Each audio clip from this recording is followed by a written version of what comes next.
After 10 years of decoding letters and journals, City Walls concluded the storyline. But was it the ending we deserved or just the one we got? Stick around till the end, because this video might just change how you view City Walls entirely.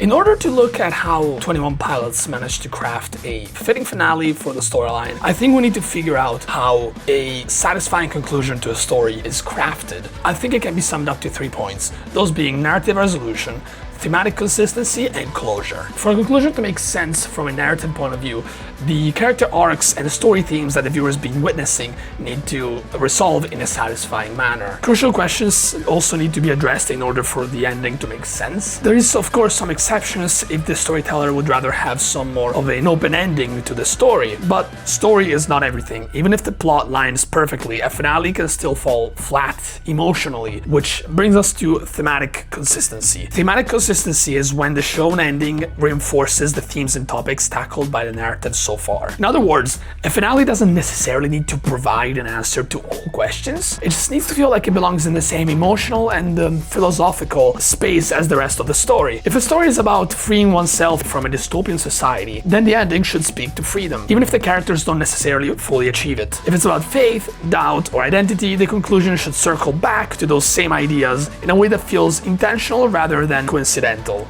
So themes and resolution have been tackled, but I think this here is the most important element for the Dema storyline, because without it, then the entire saga could have fallen flat and the fans would have been pretty upset. That's closure. I think closure is a bit more of an abstract and subjective point of view when it comes to conclusiveness, but I like to see it as how shots are framed, the way that the cinematography is handled, the music playing, the pacing of the story towards the end. That's what I think tell the viewer that, okay, this is actually the end. Oh, hold on. No, don't click off yet. I know, we're not gonna become a Marvel channel. It's just that I think the season 2 of Loki is actually a pretty close comparison to the way that the Dema storyline ended. Loki actually brings closure very well to the fans of the character. And what's most interesting is that I think it kind of mirrors City Walls in a lot of ways, specifically when it comes to the cinematography and the way that the characters leave the story. So the show ends with Loki becoming the god of stories, literally holding all of reality on a throne at the end of time. It's a poetic full circle that visually tells you that this is the end. What I think brings the most closure in this finale though isn't necessarily the narrative as much as it is the way that the characters say goodbye to the viewer. For example, there is this one scene where there is Mobius and B12, B15, I don't remember that character's name. You can just tell how close we are to the end based on how prolonged the shots feel on the characters that walk off screen. The finale as a whole slows its editing, holds on to characters as they walk off screen, has music that feels very poignant and very emotional and slow. There is even callbacks to the original Thor movie from 2011. For you! For you, for all of us. When closure is done right, I think it brings a sense of emotional completeness to the viewer. And that's exactly what City Walls aim for, and I think succeeds at pretty well. Now let's get into what City Walls gets right, because when it works, it seriously works. So City Walls, excluding the end credits, is 7 minutes and 51 seconds long. That makes it the longest lore-related video that the band's ever produced. And thank God it was this long, because otherwise the finale would not feel as satisfying. There was a lot of storylines that needed to be concluded, there was a lot of ground to cover. Getting into specifics, I think one great thing that the band ended up doing was completely ignoring the Banditos versus Glorious Gone final battle that was left off in Paladin Strait. That whole section of the previous music video was just fodder versus fodder. The only character that was actually of significance in that whole conflict was Torchbearer. Good thing they actually managed to just get him out and give him something to do, kind of. Most of the video is just him running up some stairs, so... But still, like, it's important to show that he's actually trying to get to Clancy. Since the viewer does not have an emotional connection to any of the characters except for Torchbearer, leaving it behind I think was just kind of a no-brainer. Another great thing that I think City Walls did was the flashbacks. The flashbacks to Heavy Dirty Soul, Levitating Jumpsuit. They're so well done. First of all, props to them for actually recreating the sets flawlessly. I know that some people may feel like it's a bit cheap to achieve thematic consistency through directly addressing past highly regarded videos, but I think that the visuals and the music generally just make up for those issues. I just think that looking back at older music videos gives a great feeling of look how far we've come to the viewer. However, if I had to nitpick, I think that instead of levitate, overcompensate should have been there. It would have been just nice to have all the openers from each significant album that 21 Pilots released in the narrative. There are also references to other songs specifically from the video itself. For example, Torchbearer handing over the Clancy jacket to the main character is referenced in City Walls, but flipped. So it's Clancy handing out the Bishop robe to Torchbearer. And the fact that both reject it, it's a really neat callback, I think. There's also Truce, which has a really sweet reference, I think, that is not as overt as other ones, which I'll get to towards the end. Put a pin on that, it's the best reference that the band's done throughout any music video so far. I think the final scene as well, with Torchbearer and the other Bandito talking, really drives home the message that this really is the end. Especially the ending shot of the Dema Towers as the characters walk out of frame.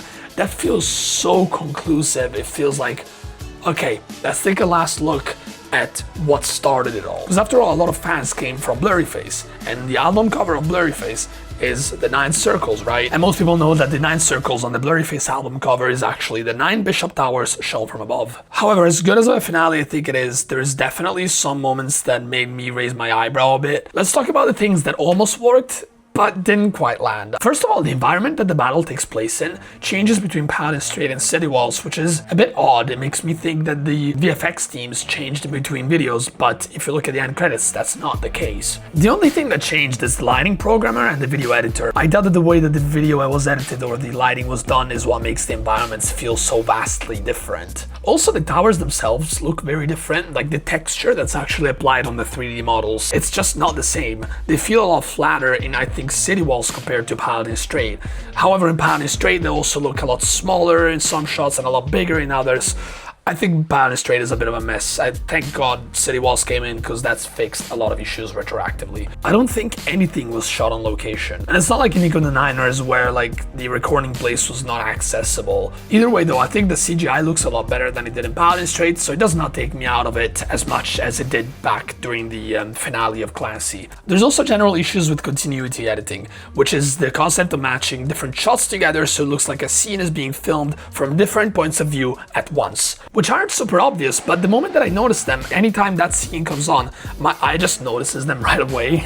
Also, the fake out death during the bridge of the song is a bit odd. I get the symbolism of it with Nico using the horns, which, if I'm not mistaken, represent Tyler's creativity against Clancy himself. I get that. It's just that it's really obvious when it happens that the death is not permanent. This, though, I guess allows for a pretty satisfying finale, specifically when paired with the music, so I won't judge it too harshly, hence why it's in the meh section and not the ugly. And finally, let's get into the parts that I think kind of made the finale stumble a bit. If I have to be honest, there is a few problems. First off, in Paladin Strait, once the bishops die, you can see that the Glorious Gone go back to their dormant selves, but in the beginning of City Walls, you can see that they're back up and fighting. That's something that I noticed as I was writing the script for this video and I was rewatching the video in slow-mo. There's also the power of the horns, which was established in the outside that they can be used for seizing, which is the possession of corpses over a long distance. However, in both Paladin Strait and City Walls, these horns are shown to have telekinetic powers, where they can toss around people, or specifically the bishops, and even drain their force. How do they even work? Like, why does that happen? Like, it was not really shown or hinted at or foreshadowed at any point that that was something that could be done, especially since it's a plot device that's used to take down 7 of the bishops just in an instant in Paladin Strait. While we're on the whole telekinesis topic, Clancy randomly learns that he does not need the horns to have those powers. Right before Nico is defeated, you can see Clancy does the 21 Pilots symbol and just poof, defeats him and uses what looks like the same power as the horns. It's not really addressed at any point in the story. I think it's just something the writers came up with and just ended up looking like an oversight, a last second plot device to finally have Clancy overtake Nico. Okay, it's not that big of a deal if Tyler tried making it look like Clancy died. After all, that's I guess a reference to the whole Clancy's dead thing with the Scaled and Icy album release. It is also common to have the low point to be prior to the third act of the story, which is kind of the pattern that the song follows and the pattern that the music video follows. I think what I find strange though is that Clancy just randomly stands up as if the wounds he had on his shoulders just disappeared. That combined with like the whole symbol and all that, I think the final confrontation, like the last few seconds of that confrontation, just resolve a bit clumsily. I think the music and what happens afterwards does a lot of the heavy lifting when it comes to the final sections of the video. There is also some other issues, such as like Trash the Dragon not being addressed at all, like at any point in the story except for 2 music videos. Something else I would have liked to see is how the citizens reacted after Clancy became the new bishop. It would have been nice to just see maybe them being a bit relieved that there is a better bishop that's come in power. It would be great in general, I think, to have some kind of epilogue to the story, just to see how the city is doing after some time that Clancy became in power. If you made it this far in the video, I'd really appreciate it if you could drop a like or even subscribe to the channel if you want to see more stuff that's coming in the future. But okay, we've established that there is some glaring issues with the finale, but why is it that I still think it is a very well put together conclusion to the story? I think it all comes from closure and the characters, since after all, how likable characters in a story are has a huge impact on how much viewers are willing to forgive writing problems. Of course, the fans loving the band as much as they do makes the characters lovable from the start right away, especially since these characters also reflect their real selves in a lot of ways. Knowing this, the band could put most of their eggs in the closure basket and get away with a lot more than they could have if they hastily tried piecing together lore bits that did not make much sense to the community. I don't really hold it against them either, because 90% of the audience was just looking for closure more than anything. They rightfully included a lot of fan service in the finale, since most of the audience is clique members. With this, do I think there is going to be a drag path music video? I don't think so, I'll be honest. They've invested so much money on city walls and Paladin Strait. If there ever was some kind of conclusion to the story, it would probably just involve Torchbearer and Clancy, since it's something they could replicate easily with a low budget, kind of like what I'm working on with Dema Retold. What I think is most beautiful with city walls, however, is how the sun finally rises in Dema. No longer trapped in the perpetual gloom it once was in. It's a perfect reflection of truth.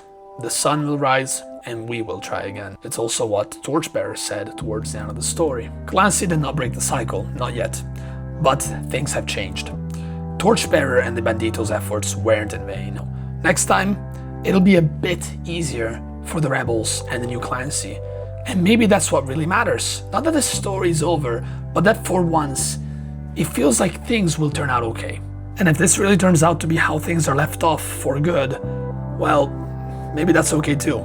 But for those of you who still think that Dema has more to offer, well, stick around and see what happens now.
Keep the